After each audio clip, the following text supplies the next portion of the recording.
Why doesn't the 5% cap work going to the future? The way that it's been described in Mr. Semrau's position paper is that the city projects a $100 million balance at some point in the real estate transfer tax. Now, I don't know how many of you out there went and bought the book called Dow Jones 30,000. But that book, I bet today, is available at Amazon at a deep discount. And the flaw in the city projection is twofold. First, it assumes a linear acceleration of the real estate transfer tax over the next 10 years at the current rate. I don't think we can look forward to a frantic housing boom that will bring prices on Red Mountain to $500 million per home. Look, these budgets are complicated. I know you've been in the county for 12 years or 14 years, and maybe 13 years. Thank you for your public service. That's a very long time, but perhaps you're not had time to check the city budget because actually the facts are totally different. This year in '06, which was a spike year, the revenue was about $11.2 million, and I checked on this, $11.2 million. But the city's projection is a 30% decrease next year to $8 million, and it only goes up 5% every year after that. So they've accounted for a downturn in the market. There's never been a time in Aspen where a 5% change hasn't happened. And historically, the city finance department has always predicted that rent tax low. So I completely disagree with your assumption. Here are the numbers if you want to look. But they start next year with a 30% decrease, and they keep going. Okay?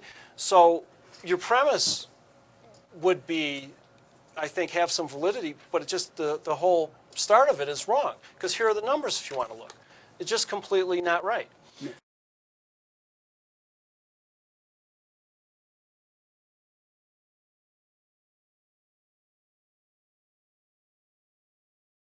There's no question that the real estate transfer tax allocation to owners like myself will cut the available funds for housing.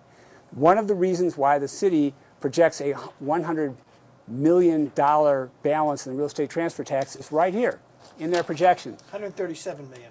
That, which I've circled here at the risk of being called Willie Stark, really shows what's going on. The city has absolutely none, zero, zip plans for acquisition or construction of housing after the year 2008 of any sort. Once Burlingame is done, they're done. So of course there's lots of money in that fund.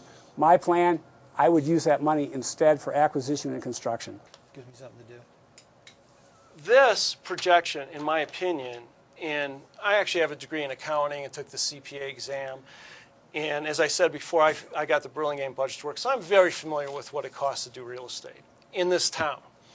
If you look at these projections, it has in here the last phase of Burlingame, complete build-out paid for in cash. If you go out to 2014, there's $102 million in surplus cash in this fund after Burlingame's paid for and low projections. $102 million. Anybody in real estate, and I realize you're an attorney, so you might not be familiar with this, knows that if you have a certain amount of cash, you can leverage projects by a gigantic factor, a 5-to-1 factor. So this seed money of $100 million could potentially pay for more construction than the town could ever afford in affordable housing. Or find land for, I would assume. Correct. And Mr. Ireland has pointed out the city has no projects in the future because they don't know of any land available. So all I'm saying is there's such an enormous surplus in this fund, and if there's any skill at City Council in leveraging these funds, we have more than enough money to do anything we can imagine.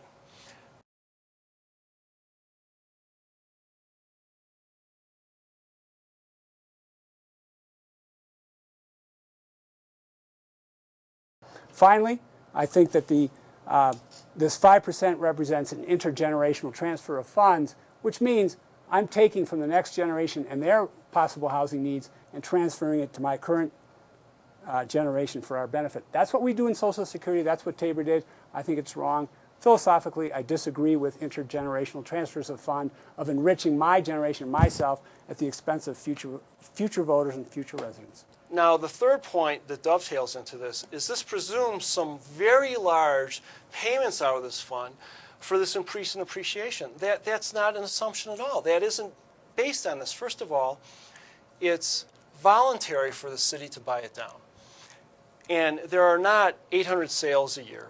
And as you pointed out, there are many, many units in town that will not voluntarily convert to this. And there are also many units that are so low priced. For example, there's units valued at $50,000 today.